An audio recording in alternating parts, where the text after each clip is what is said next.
muy corta, dice la Biblia, ¿verdad? La Biblia dice que la vida es como neblina que pasa. Y cuando te das cuenta te pones 30, 40, 50, 60. No veo a nadie de 70 aquí, ¿no? Nadie de 70, nada. Nadie de 80. ¿Hay alguien de 100 años aquí? La vida, por muchos años que la vivamos, es muy corta en comparación con lo que es la vida, la eternidad, ¿verdad? Así es que, como dice la Biblia, y esta palabra es para los jóvenes que están aquí, acuérdate de tu Creador en los días de tu juventud. No eches a perder tu juventud, porque si tú no fuiste un joven espiritual, tampoco serás un adulto espiritual. Si tus debilidades no lograste vencerlas en tu juventud, difícilmente las lograrás vencer cuando seas mayor. De hecho, hay hombres que cometen pecados con 40, con 50 años, pero no porque se les haya presentado de repente una tentación irresistible, sino que probablemente ese problema, esa debilidad, la has tenido toda tu vida. Y creíste que al casarte se solucionaba esa debilidad, y eso es añadir vestido nuevo en vestido viejo. Las tentaciones, la base para poder vencer toda tentación se pone ahora que eres joven. Si ahora no logras consagrarte al Señor, difícilmente cuando tengas 20 o 30 años más serás más espiritual. Por eso dice la Biblia, acuérdate de tu Creador antes de que vengan los días malos. Porque la juventud es muy bonita, ¿es verdad? Pero es muy corta, es muy breve. Cuando te das cuenta dices, ¿dónde están aquellos años de 18, 20, 25 años? ¿Dónde están? Yo no los echo de menos para nada, créame sinceramente, no echo de menos para nada la época en la que fui joven, porque lo que he aprendido y el caminar con el Señor no lo cambiaría por 20 años o 30 años menos, en absoluto, en absoluto. Así es que aprovechen su tiempo, déjense de estar tonteando con chicos y con chicas que al fin y al cabo no son de la voluntad de Dios para tu vida. Déjate de estar perdiendo en tonterías y por favor, si hay alguien aquí, no lo sé, por eso hablo desde la más absoluta libertad, porque como no conozco tu vida, ni tampoco me interesa mucho saberla, porque así predico con más libertad, porque si supiera detalles de tu vida, diría, me está hablando a mí. Y yo no necesito un micrófono para hablar contigo. Por lo tanto, yo comparto desde la libertad. Si hay alguien aquí, chico o chica, joven o jovencita, que dice, bueno, yo me he enamorado o me pienso enamorar de una joven o de un joven no cristiano, pero yo lo voy a convertir. Yo lo voy a llevar a la iglesia. Por favor. ¿Y no será mejor conseguir a uno que ya está convertido? Y así no pierdes el tiempo a ver si se convierte, a ver si no se convierte, a ver si cree la Biblia, a ver si no cree en la Biblia. ¿No será mejor que te busques a uno que ya es feliz y no un amargado que tú quieres hacerlo feliz? Hermana, ¿no será mejor casarte con un hombre hecho y derecho que casarte con un mequetrefe, con un infantil, que tú dices, no, yo lo voy a cambiar con el día de mañana? Pues búscate a uno ya hecho y derecho y no pierdas el tiempo, mija. Es verdad que en algunos casos algún chico se enamoró de una chica inconversa y lo logró llevar a la iglesia y se convirtió. Sí, es verdad. Yo conozco muchos casos. Bueno, no tantos. Pero sí conozco miles de casos de jóvenes que arruinaron sus vidas, incluso hasta su futuro ministerio, porque se precipitaron, se equivocaron y destrozaron su presente y su futuro. Y piensa que después vendrán los hijos.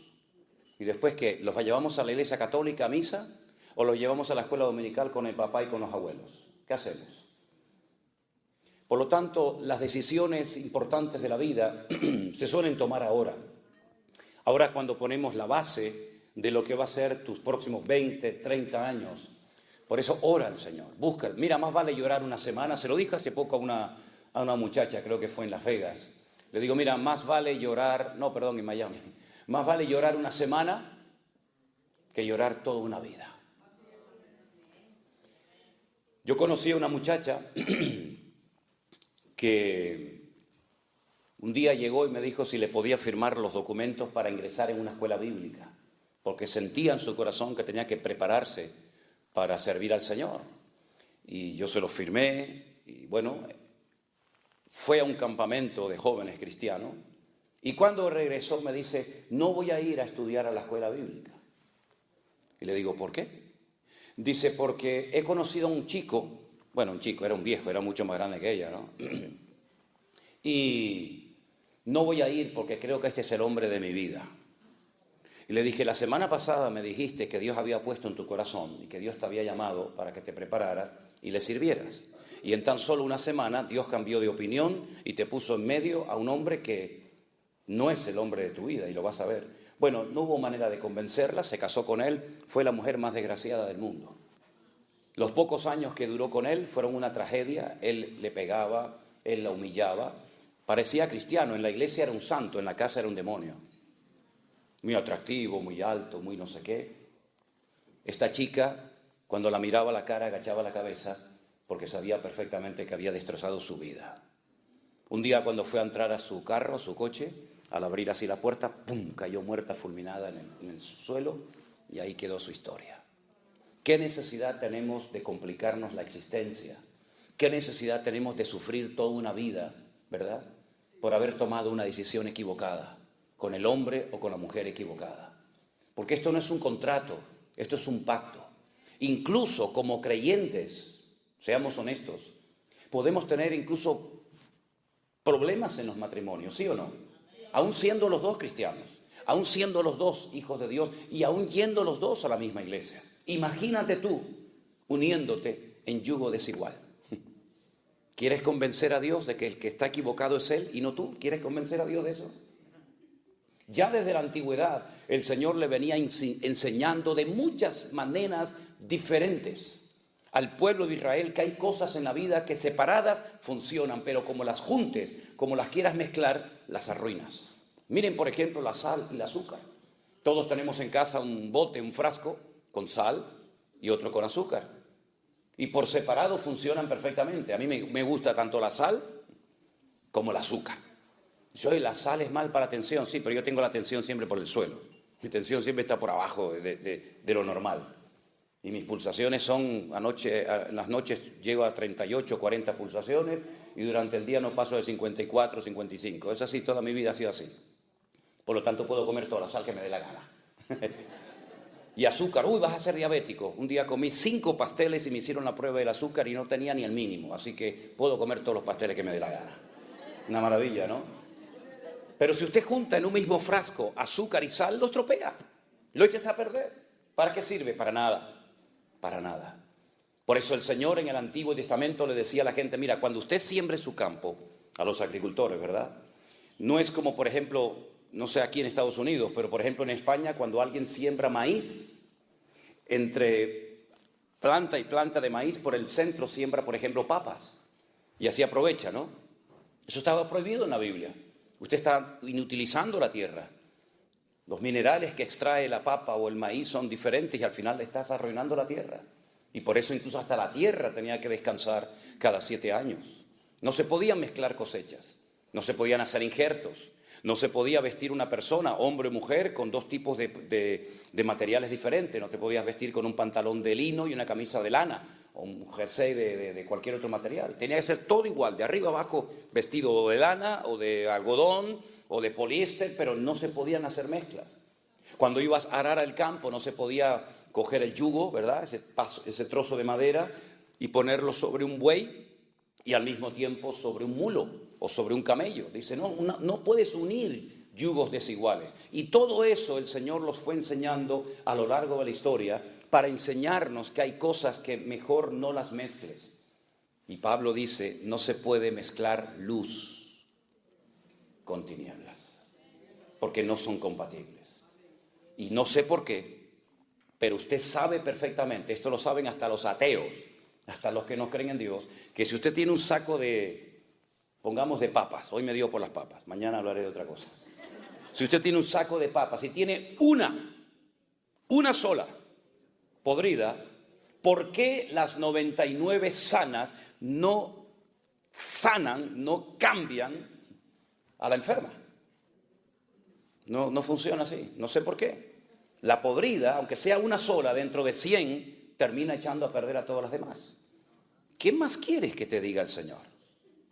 ¿Quieres seguir peleando con el Señor tratando de demostrarle a Él que se equivocó? Dios no se ha equivocado jamás. Amén, hermanos. Nunca. Los hombres en la Biblia, muchos de ellos se equivocaron muchas veces. Miren, por ejemplo, a Abraham.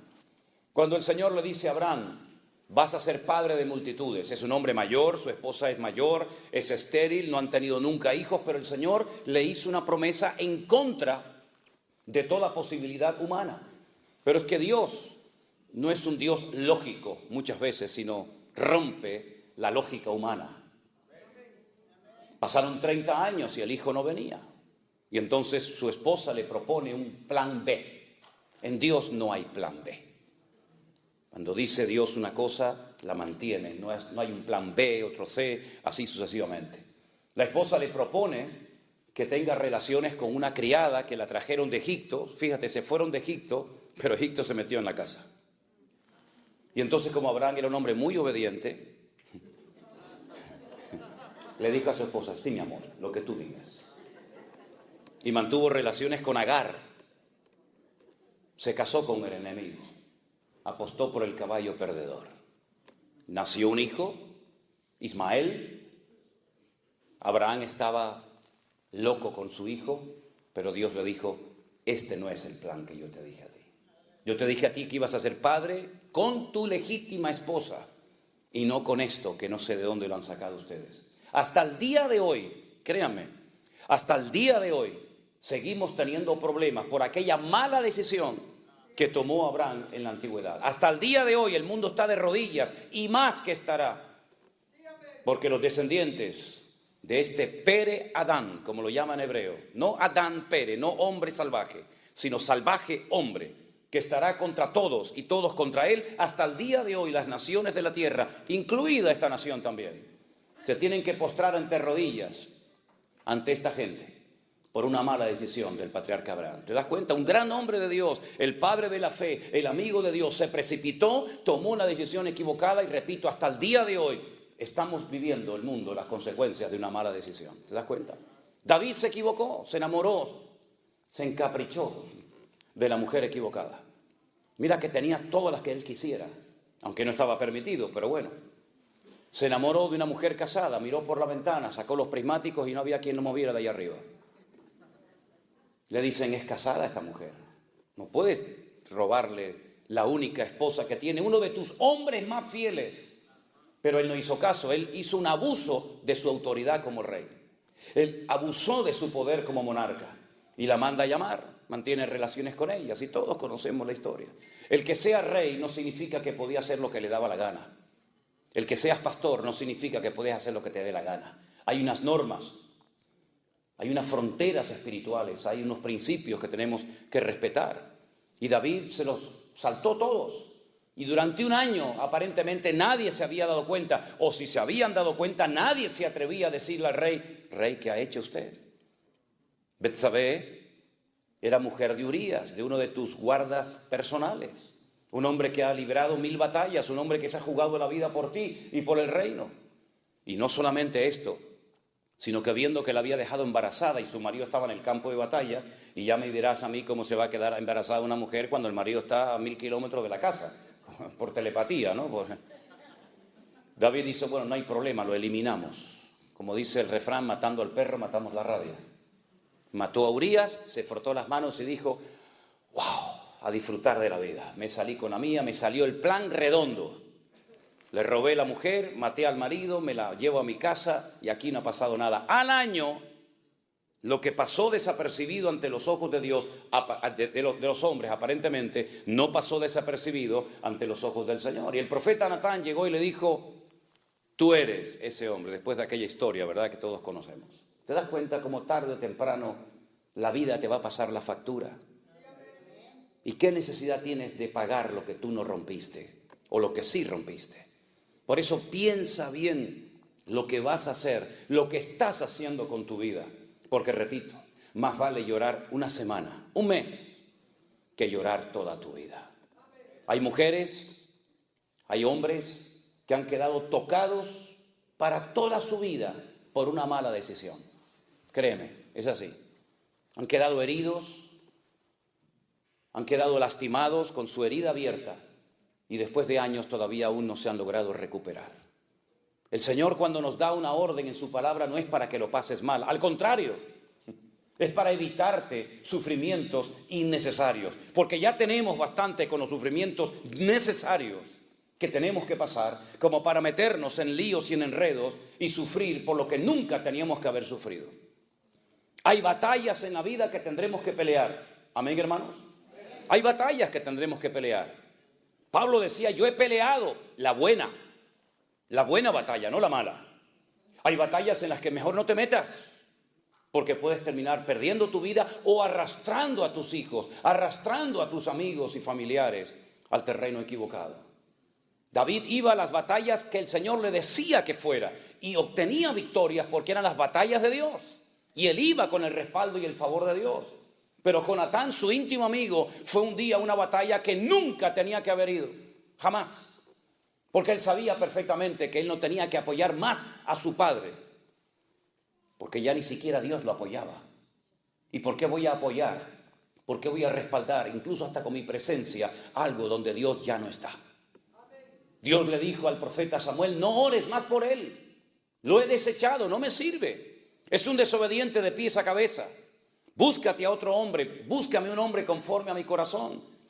Jonatán sabía perfectamente que el futuro del país no pasaba por él. Él sería el segundo en el reino como amigo de David, pero nunca sería el siguiente rey de Israel, porque ni siquiera podía serlo bíblicamente, porque era de la tribu de Benjamín, y los reyes, según la Biblia, tenían que ser de la tribu de Judá. Por lo tanto, reconoce que el pueblo se precipitó, tomó una decisión equivocada, y por eso Saúl, que como yo lo llamo un juguete roto, llevó al país a la ruina.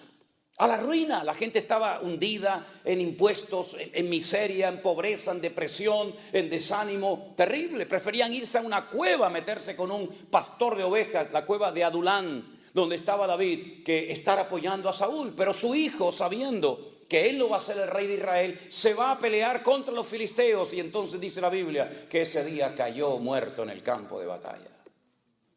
Qué tristeza, ¿verdad? Un buen muchacho, era un buen muchacho. Jonatán era un hombre excelente.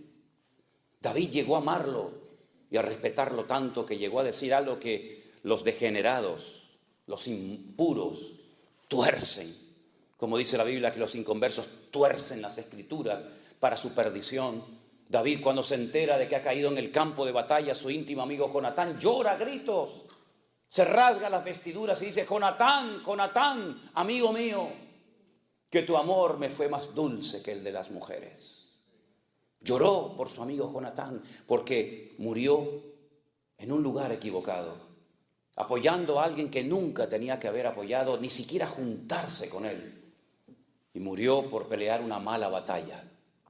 Pero David nunca cayó en el campo de batalla porque peleaba las buenas batallas donde Dios le decía que tenía que estar. ¿Qué batallas tú estás librando como hombre?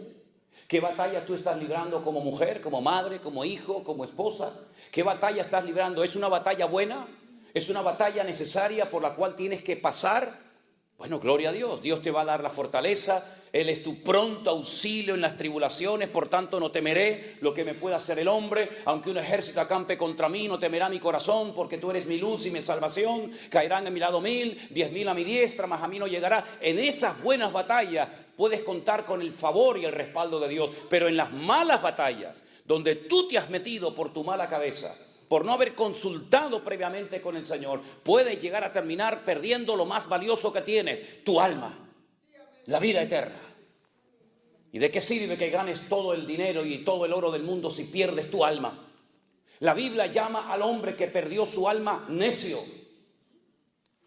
Porque es un necio una persona que hipoteca su vida espiritual por una noche de placer.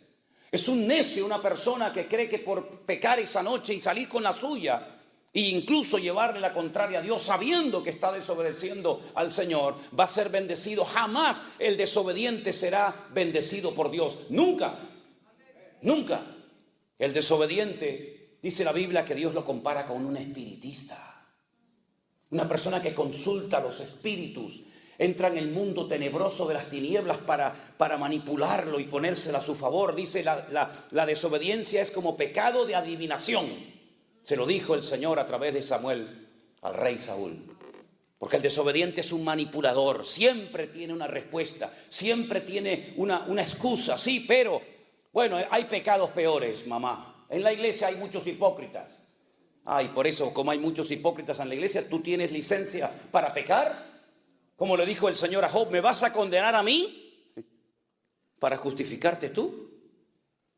Claro que hay pecados peores que los que podemos cometer en la vida, pero tú no tienes que rendirle cuentas por nadie delante de Dios, sino cuidar tu vida, porque solamente tienes una. Y lo más importante de la vida, ¿sabes lo que es? La vida. Eso es lo más importante, la vida que tienes. Aprovéchala y viértela en las cosas del Señor antes de que vengan los días malos, dice la palabra de Dios, y no tengas en ellos contentamiento. Y en vez de haber muerto en paz, diciendo como aquel gran varón de Dios, he peleado la buena batalla. Aleluya. He acabado la carrera. He guardado la fe. Terminar tus días amargado, frustrado, solo, ¿verdad? ¿Qué necesidad tienes de hipotecar tu futuro? Porque ahora tal vez no estás poniendo a Dios en primer lugar en tu vida. Dios no es un añadido más. Tengo esto y también tengo a Dios. No. Dios tiene que ser el centro de nuestras vidas. Tiene que ser la base y fundamento de nuestro hogar. Tiene que ser lo más importante en la vida, porque podrás tener muchas cosas, pero separados de mí, dijo el Señor, nada podrás hacer. Serás un hombre de éxito en los negocios, en empresas, en lo que tú quieras. Sin Dios eres un pobre desgraciado. A una iglesia entera, no a un individuo, no a una persona, sino a una iglesia entera, le dijo el Señor, pobres, ciegos, desnudos, miserables y desventurados. Jamás tales calificativos había utilizado el Señor para dirigirse a nadie, ni siquiera a su pueblo Israel. Sin embargo, esa iglesia, que era la última mencionada en la Biblia, la iglesia de la Odisea, fíjate lo que ellos decían. Fíjate, escucha. No tenemos necesidad de nada. Nos hemos enriquecido. Y el Señor le dice, ¿cómo? ¿Que no tenéis necesidad de nada? ¿Estáis ciegos? Miserables. Compren colirio, que es como metafóricamente compren algo, la fe que les va a producir ese cambio, esa transformación de la mente para que puedan ver la situación miserable en la que se encuentran. Es terrible, ¿verdad? Hay distintos niveles en el pecado. Y uno de los últimos eslabones de la cadena del desorden personal es la ceguera espiritual. Como decimos, ya ni siente ni padece. Tiene la conciencia cauterizada. Lo que antes le conmovía, ahora ni lo inmuta. La palabra que antes lo quebrantaba y le hacía llorar, como tiene su entendimiento entenebrecido, como se ha acostumbrado a pecar, su alma ha perdido la sensibilidad y es capaz de venir a un culto y estar pensando en lo que va a hacer dentro de un rato y volver a pecar otra vez. Porque son las distintas etapas, los distintos niveles de endurecimiento del alma. Y eso le ha pasado a mucha gente a lo largo de la historia, que incluso veían la gloria de Dios, veían milagros tremendos, únicos e irrepetibles, como por ejemplo los vio Faraón. Pero dice que él endureció su corazón. Y el Señor le dijo, ¿quieres endurecer tu corazón? Pues yo ahora te voy a ayudar, te lo voy a endurecer 4 veces más. Y ya ni siquiera viendo milagros, ni siquiera viendo un río convertido en sangre, ni un mar abierto, ni nada, ya no era capaz de reaccionar porque endureció tanto su alma, se apartó tanto del camino de la verdad, que ya no había marcha atrás, ya no había retroceso, ya no había posibilidad de cambio. Y nadie pasa de la noche a la mañana de ser un buen cristiano, de ser un buen hijo de Dios, a este nivel que estoy hablando, pero es un proceso, hermanos. Denle importancia a las cosas pequeñas en su vida también, ¿saben? Denle importancia. ¿Saben estos árboles gigantes que ustedes tienen por aquí, por California, estas secoyas?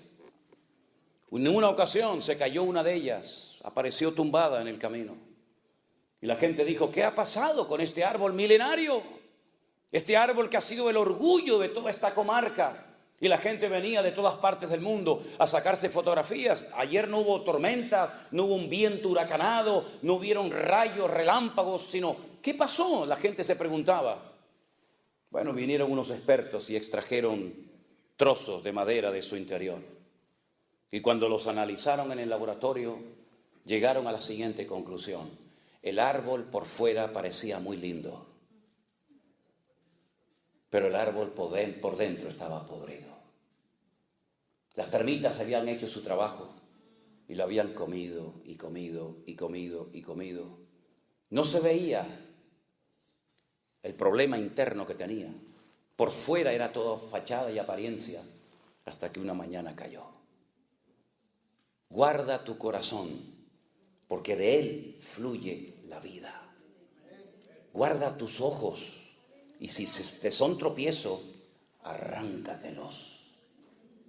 Mejor es entrar sin ojos al reino de Dios que bajar al infierno con tus dos ojos viendo perfectamente. Guarda tu mente, guarda tus manos, guarda tus pies. Haz pacto con tus ojos. Y si te dominan, cósetelos. Pero no permitas que con tu mirada, con tu boca, con tus oídos, con tu corazón, peques contra tu Dios, el cual te anhela celosamente. Y si tienes problemas con esto, con el dinero, cósete los bolsillos, dile a tu esposa, cóseme el bolsillo, porque no sé si esto era para el Señor o era el del bolsillo derecho. Creo que era este, no estoy seguro si era este. Si tienes problemas a la hora de administrarte, cósete los bolsillos y pídele al Señor que te enseñe a ser un sabio y obediente administrador de los recursos que Dios te ha dado antes de que te los quite y se los dé a otro más fiel que tú. Hermanos, ustedes ya no son niños en Cristo, llevan años escuchando palabra. No le estoy hablando a un grupito de niños de la escuela dominical que hay que enseñarles lo que es un versículo, un capítulo. Le estoy hablando supuestamente, se sobreentiende, a personas que ya tienen un nivel de conocimiento, de madurez. Ya algunos de ustedes llevan años en una, dos o tres o 20 iglesias. Tal vez incluso algunos de ustedes estuvieron sirviendo al Señor en la alabanza, en la predicación, en la enseñanza como misioneros, no lo sé. Pero hermanos, cuando uno ya lleva tiempo en el Señor, es tiempo de que uno demuestre, no con palabras, sino con acciones, que verdaderamente hemos madurado y crecido en Cristo Jesús. Y se nos tiene que exigir más a los que somos maduros en Cristo que a los que recién empiezan. Pero saben a veces lo que he visto, terrible, que a veces los nuevos, los que empiezan, le dan ejemplo a los viejos. Son más puntuales, son más consagrados, puedes contar con ellos para todos, ¿verdad? Y eso no debe ser así. La Biblia dice, Pablo le habla a los Corintios, 1 Corintios 13, cuando yo era niño, ¿qué hacía? Hablaba como un niño, pensaba como un niño, vivía como un niño, me comportaba como un niño, mas cuando ya fui hombre, dejé lo que era de niño. ¿Qué eres tú hoy? ¿Te hablo como un niño o como un hombre? Dime, ¿cómo quieres que te trate y cómo quieres que te ministre? ¿Como niño? Pablo dijo, cuando fui a vosotros no pude hablaros como espirituales. No pude, quería pero no podía. Porque aún sois niños. Niños carnales, inmaduros. ¿Y en qué se basaba Pablo para llamarles niños carnales? Dice, no sois niños y andáis como hombres, habiendo entre vosotros celos y disensiones, y diciendo yo soy de Pablo y yo soy de Apolo. ¿Eso es una señal de madurez? ¿Eso es una señal de madurez? Por eso tuve que dar leche, porque no erais ni sois capaces todavía, pues habiendo entre vosotros celos, iras y contienda, no sois carnales y andáis como los hombres. Pero ojo, eso lo dice Pablo en el capítulo 3 de Primera de Corintios. Pero si usted lee Primera de Corintios capítulo 1, Pablo dice, hermanos, doy gracias al Señor de que nada os falta en ningún don. Nada. La única iglesia de toda la cristiandad que podía presumir, entre comillas, de tener todos los dones dentro de la congregación, todos. Y Pablo menciona en 1 Corintios 12, 9 dones. No son los únicos. Hay otra lista en Romanos 12, que usted tiene que leerla también. Pero en 1 Corintios él menciona 9 dones, clasificados en 3 grupos diferentes. Dones de poder, dones de expresión, dones de revelación. Ningún don falta en la iglesia de Corinto. Capítulo 1. Capítulo 3. Niños, inmaduros, carnales. Y uno dice, pero ¿cómo es posible que esta gente que estaba hace 10 minutos hablando en lenguas y profetizando y haciendo cosas tremendas, sea capaz, la misma gente, en un momento, de comportarse como niños y como carnales? ¿Es que acaso no nos puede pasar eso a nosotros hoy en día, hermanos? Menos mal que nosotros no vivimos en la época bíblica. Menos mal. Porque a lo mejor en vez de hablar de que David se asomó a la ventana y miró a la vecina y la codició, a lo mejor hubiera salido mi nombre en ese capítulo. Menos mal que yo no estaba la noche que Jesús dijo, hay uno de vosotros que me va a entregar. Y también le dijo a uno de ellos, y antes de que el gallo cante 3 veces tú me negarás. Menos mal que yo no estaba esa noche en esa habitación. Porque a lo mejor en vez de hablar de Pedro, hubiera salido mi nombre diciéndose, yo no conozco a este hombre, no lo conozco, no sé quién es. Menos mal que nosotros no nacimos en aquella época. Porque la Biblia habla de Demas, la Biblia habla de Alejandro, la Biblia habla de Pedro que negó al Señor, la Biblia habla del pecado de David, la Biblia habla de tantos pecados de hombres, pero porque no estábamos nosotros allí. Porque si hubiéramos estado nosotros allí, amigo, otro gallo cantaría. Capaz que en vez del nombre de ellos, sería nuestro. ¿No crees? Ese hombre Pedro que caminó por encima de las aguas, que con su sombra en la iglesia primitiva, dice que cuando caía su sombra sobre los enfermos, muchos de ellos eran sanados. Ese mismo hombre, cuando el Señor en el norte de Israel, donde tú estuviste, Jeremías, en Banias, en Cesarea de Filipo, pregunta al Señor, ¿quién dicen los hombres que soy yo? Todos mantuvieron el más absoluto silencio. Nadie era capaz de decir, tú eres esta persona para mí. Todavía como que no lo tenían muy claro. Entonces comenzaron a decir, bueno, por ahí algunos dicen, comentan, que tú puedes ser Elías el profeta. Como los judíos estaban esperando a Elías, pues puede ser que este fuera el Elías que esperábamos. Algunos piensan que tú eres Juan el Bautista, que ha resucitado de entre los muertos y como que se te ha metido a ti dentro. Y otros piensan que eres Jeremías o algún profeta. Y entonces Jesús dice, ¿y yo para vosotros quién soy? Todos guardaron silencio. ¿Hubiéramos respondido nosotros? ¿O también hubiéramos mantenido el silencio? Solamente uno se atrevió a decir, y no porque lo había aprendido en la sinagoga, sino porque fue en ese momento una inspiración, una revelación que le vino de lo alto y dijo, tú eres para mí el Cristo, el Mashiach, el ungido, el Hijo del Dios viviente. Y el Señor le dijo, bienaventurado eres, Simón, Pedro, porque esto que acabas de decir no te lo reveló sangre ni carne, sino mi Padre que está en los cielos. Ahora ha hablado mi Padre a través de tus labios. ¿Cuántos dicen amén? Espera, no aplaudas todavía. Espera, ahora viene la segunda parte. Ok, ya sabes quién soy, ¿no? Sabes quién soy, el Mesías, el Hijo del Dios viviente. Conocerás las Escrituras, ¿no? Vamos a subir a Jerusalén y voy a ser desechado y crucificado por los hombres. Y comienza a relatar todos los sufrimientos y toda la humillación que va a experimentar. Y lo tienes que saber porque tú sabes quién soy yo.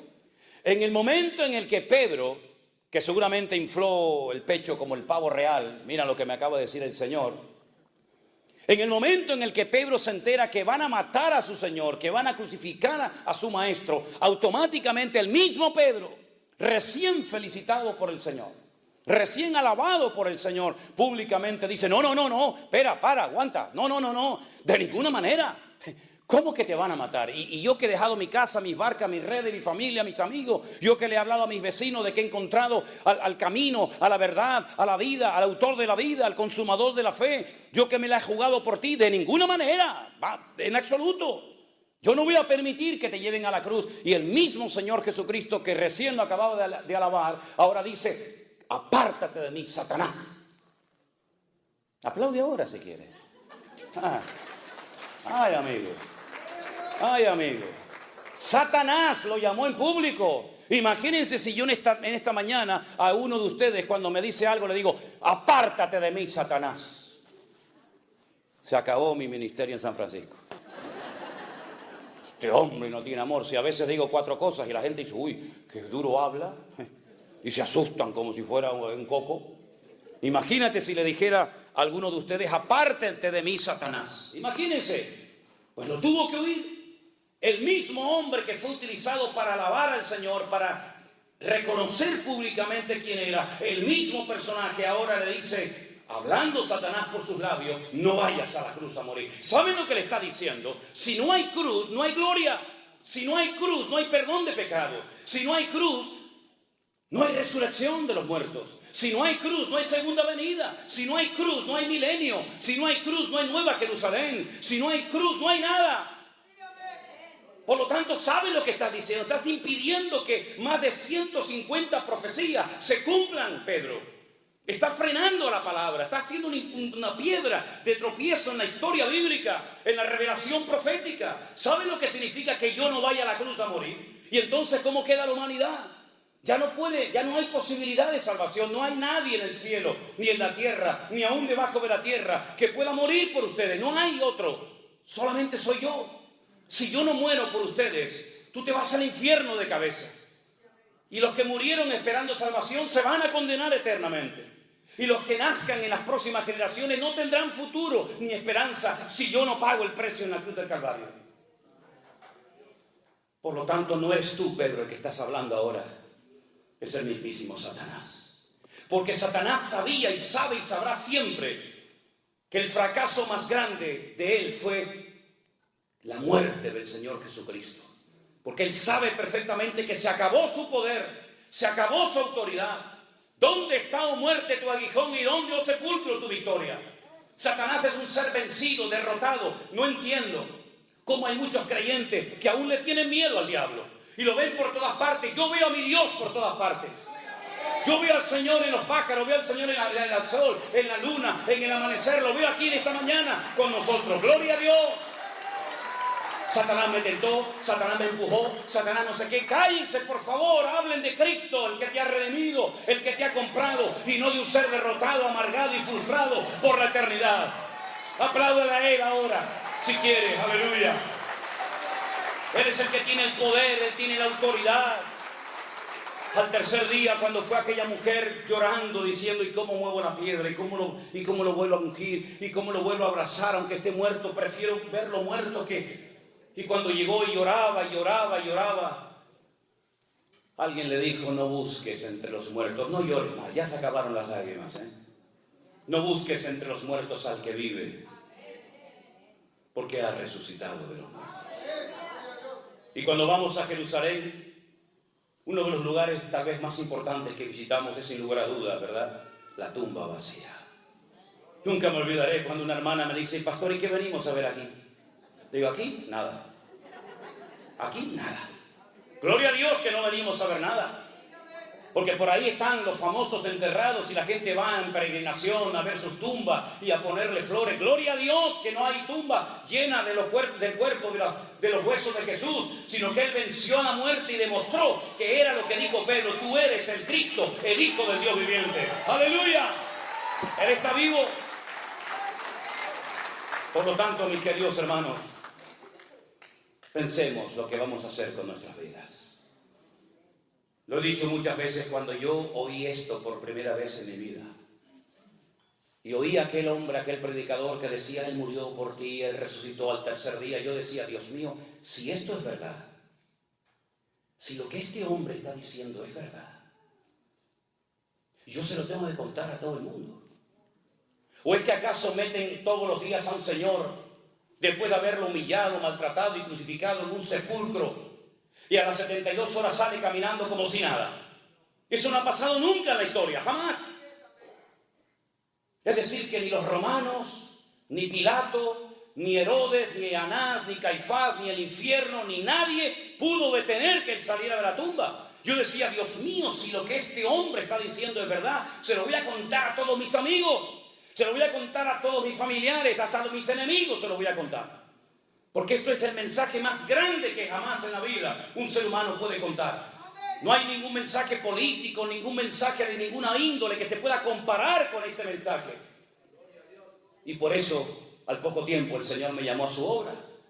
Y por más de 41 años, lo único que he hecho en mi vida es hablar y predicar de Él, porque Él es el único que puede cambiar las vidas, romper las cadenas, cambiar las circunstancias, unir a los matrimonios, transformar a las personas destrozadas por el diablo. ¿Por qué? Porque ahora el poder y las llaves las tiene Él. Por eso le dijo a Juan en la isla de Patmos: yo me ore, Juan, tranquilo, no te preocupes, yo sé que te doy miedo porque nunca me has visto así. Con los ojos como llama de fuego, con los cabellos blancos como la lana y con una voz como si fuera estruendo de muchas aguas. Yo sé que has caído a mis pies como muerto, pero no tengas miedo, Juan, no te preocupes. Yo soy el primero y el último, el que estuve muerto, mas he aquí que vivo por los siglos de los siglos, amén. Y tengo las llaves de la muerte y del Hades. Y el que tiene las llaves es el que tiene el poder y la autoridad. Y yo soy el que tengo la autoridad arriba en el cielo, abajo en la tierra y aún debajo de la tierra. Yo tengo autoridad, yo tengo poder porque he vencido al diablo y a sus demonios. Y esa autoridad no se la llevó el Señor a la gloria. El Señor nos dio esa autoridad a ti y a mí como cristianos. Por eso dice la Biblia en Marcos: id por todo el mundo y predicad el evangelio a toda criatura. El que creyere y fuere bautizado será salvo, mas el que no creyere será condenado. Por eso dice la Biblia: en mi nombre echarán fuera demonios, en mi nombre hablarán nuevas lenguas, en mi nombre pondrán las manos sobre los enfermos y sanarán. Porque no es un nombre de un cadáver, no es un nombre de un muerto, no es un nombre de un santo, de una virgen, de un párroco, de un papa. Es el nombre sobre todo nombre. El nombre de Jesús, ante el cual toda rodilla se doblará y toda lengua confesará que Él es el Señor, para gloria de Dios Padre. Amén, aleluya. Y es en ese nombre que nos juntamos en esta mañana aquí. Y por eso hay gente entre nosotros que dejó la droga, porque Cristo tiene más poder que la heroína. Y por eso hay gente que salió de la santería y de la brujería, porque Cristo tiene más poder que los demonios. Y me da igual si matan pavos, si ponen velas negras, si echan agua de coco. Me da igual lo que hagan. El que controla y tiene las llaves no es el santero y el brujo de la esquina, que cuando le llama a la gente para: dígame por favor si mi marido va a venir, dígame si está con otra, tráigamelo por favor y dígame si voy a ser feliz. Le dice: ¿y cómo se llama usted? Hágame el favor, caballero, usted me va a arreglar la vida y no sabe ni cómo me llamo. Empecemos por ahí. Dígame cómo me llamo, dígame el número de mi pasaporte, dígame el número de zapatos que uso, dígame el número de zapatos y de pantalones y de calzoncillos que uso, dígamelo. Dígame qué comí la semana pasada, dígame cómo duermo, dígame qué es lo primero que hago al acostarme, al levantarme, dígamelo. Cuénteme de los detalles de mi vida y después comenzaré a abrir mi corazón a contarte a ti mi vida. Me tienes que preguntar: ¿estás casado o soltero? ¿A ti qué te importa si estoy casado o soltero? ¿De qué signo eres? Míralo ahí, tú que tienes tanto poder, míralo ahí, a ver de cuál soy. Sin embargo, al Señor no le tienes que decir nada. Porque cuando Él vio a aquel hombre, le dijo: chicos, escuchen bien, vengan para acá. Este es un verdadero israelita. Y le dice: ¿y cómo sabes? Dice: yo te vi a ti cuando estabas debajo de la higuera, muchacho. Y le dijo: Dios mío, dice, no te asustes. A partir de ahora verás más cosas más grandes que esa. El Señor sabe cómo eras en el vientre de tu madre y sabía si ibas a ser varón o hembra. Porque no hay otro más que varón o hembra, ¿eh? No hay otra cosa, hay varón y hembra. No hay más. No hay más. Aunque los degenerados digan que hay 37 sexos diferentes, mentira. No hay más, hay varón y hembra. Así dice la Biblia que Dios los creó. Es que soy una mujer y cuerpo de hombre. Tú lo que eres un tarado, que no es lo mismo. Un enfermo, que necesitas ayuda urgente, hijo. Falta una identidad tremenda, ¿verdad? Al Señor no tenemos que contarle nuestros secretos porque Él dice que Dios nos entretejió en el vientre de nuestra madre. Y aún antes de nacer Él sabía que tú hoy ibas a estar en este lugar.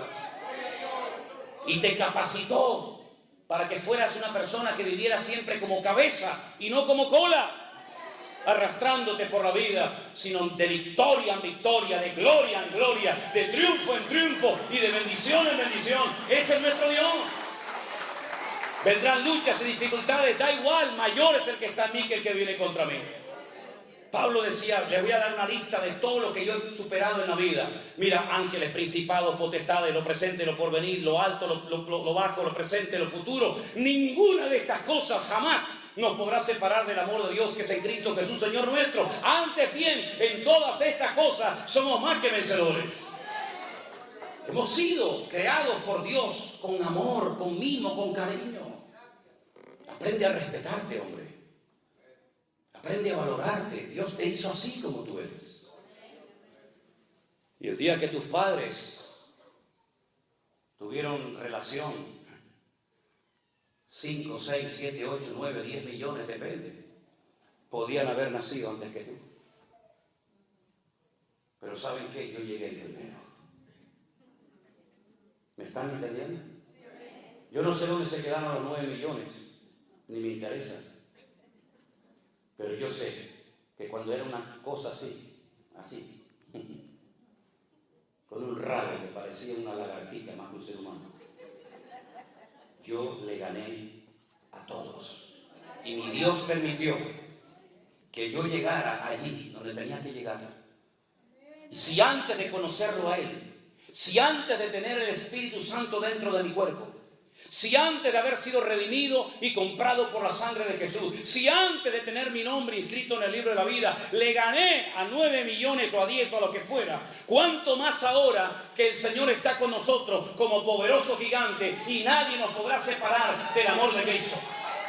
Por lo tanto, no vivas como un mequetrefe, no vivas como un amargado, siempre pidiendo oración por aquí y por allá. Ore usted a Dios, que Dios a usted lo oye igual o más que a mí, mi querido hermano. No dependa del apóstol, no dependa del reverendo, no dependa del gran ungido de Jehová. Dependa única y exclusivamente de Él. Y si tiene un problema, entre en su casa, en su habitación. Cierra la puerta para que nadie le oiga. Póngase de rodillas o tírese al suelo como yo hago. Y tu Padre que te ve en lo secreto te recompensará en público. Y aprender a descansar en Dios, decir, bueno, yo he orado, Dios me ha escuchado, ahora pacientemente voy a esperar a ver cómo Dios lo va a hacer. Pero que Dios tiene el control, no le quepa a usted la menor duda. Cuando aquel arcángel tremendamente poderoso, y les puedo asegurar que nada de lo que estoy diciendo lo tenía pensado compartir en esta mañana, créanme, en absoluto. Les puedo enseñar hasta los textos que tenía, pero el Señor me llevó por otro lado. Cuando aquel arcángel tremendamente poderoso se acercó a aquella jovencita comprometida con un tal José y le dice, salve muy favorecida, bendita tú entre las mujeres. Ella se quedó sorprendida diciendo, pero ¿qué salutación es esta? Jamás Dios, jamás ningún arcángel le ha dicho a una mujer a lo largo de la historia de la humanidad, bendita tú entre todas las mujeres. Y le da 7 profecías, están en Lucas, 7 profecías, 4 se han cumplido, 3 todavía faltan por cumplirse. Tendrás un hijo que reinará sobre la casa de Jacob para siempre, su reino no tendrá fin. Y ella oye aquello y se queda tan impactada. Y la única pregunta que le hace a aquel poderoso ser angelical es, ¿cómo? Porque lo que me estás profetizando es inmenso. Ni Sara, ni Rebeca, ni Ruth, ni Esther, nadie jamás ha recibido semejante sorpresa y bendición. ¿Cómo? ¿Cómo? Porque estoy simplemente comprometida, ni siquiera estoy casada todavía con mi marido. Y la respuesta fue la misma respuesta que Dios a ti y a mí nos dará siempre cuando le preguntemos al Señor, ¿cómo lo vas a hacer, Señor? Le dijo, lo que es imposible para los hombres es posible para Dios. El Espíritu Santo vendrá sobre ti y te cubrirá la sombra del Omnipotente. Así es como Dios hace la obra. A veces invisible, ¿o es que acaso alguien ve al Espíritu Santo? ¿Verdad que no? Pues esa es la forma como Dios ha escogido utilizar esta herramienta que llamamos iglesia virtual, con un teléfono, en una isla perdida del océano, predicando la palabra viva y pura del Señor. Una mano invisible, un poder invisible ha recorrido las naciones de la tierra y ha llevado a los pies de Cristo a miles y a miles y a miles, y los que faltan todavía por conocer el Evangelio del Señor Jesús. Porque la obra el Señor la hace de una forma invisible para que nadie se lleve la gloria, para que nadie diga, fui yo, mírenme a mí, aquí estoy. No, mi hermano, la obra quien la hace es el Señor. Por eso, mis queridos hermanos, deja que en esta mañana el Señor haga lo que Él quiera en su vida. No le den instrucciones al Señor. La oración no es para decirle a Él lo que tiene que hacer o cómo tiene que hacerlo o cuándo. No, la oración no es para eso. La oración es para poner nuestras necesidades, tener comunión con Él delante de su presencia y que Él haga como quiera y cuando quiera. Y puede ser que a lo mejor el deseo de tu corazón lo veas cumplido, o no. Porque el deseo del corazón del rey David era construirle un templo al Señor, ¿verdad? Y el Señor le dijo, no, pero Señor, tengo el oro, tengo la madera, tengo los planos, llevo toda la vida inventándome instrumentos musicales, llevo toda la vida componiendo salmos para que cuando se inaugure el templo la gente cante tu palabra y te alaben y te adoren a ti. Y el Señor le dijo, no lo vas a construir, lo va a edificar tu hijo. Bueno, hay gente que trabajó para que nosotros estuviéramos hoy aquí, pero a lo mejor nosotros estamos trabajando para otros que hoy todavía no están aquí. Somos simplemente un eslabón en una enorme cadena que lleva miles y miles de años creciendo por todas las naciones de la tierra. Y uno le pasa el testigo al otro, y el otro al otro, y el otro al otro, hasta llegar a nuestros días. Porque para poder llegar tú y yo en esta mañana a este lugar, hubo mucha sangre que se derramó por el camino. Y para yo poder abrir una Biblia y leerla, hubo mucha gente que murió quemados en la hoguera. Lejos de aquí, pero que murieron quemados. Y para que yo pudiera tener una palabra y decir, mira, el Señor dijo esto y dijo aquello, y para que la pudiéramos entender en nuestros propios idiomas y lenguajes, hubo un sacrificio tremendo que otros tuvieron que hacer para que hoy yo aquí sentado en este lugar tan hermoso pueda disfrutar y alabar a mi Dios. Pero nuestros hermanos en el pasado pagaron un precio elevadísimo. Por eso yo quiero concluir en esta mañana diciéndoles a los hermanos de la iglesia virtual, porque hay hermanos tal vez de otras congregaciones.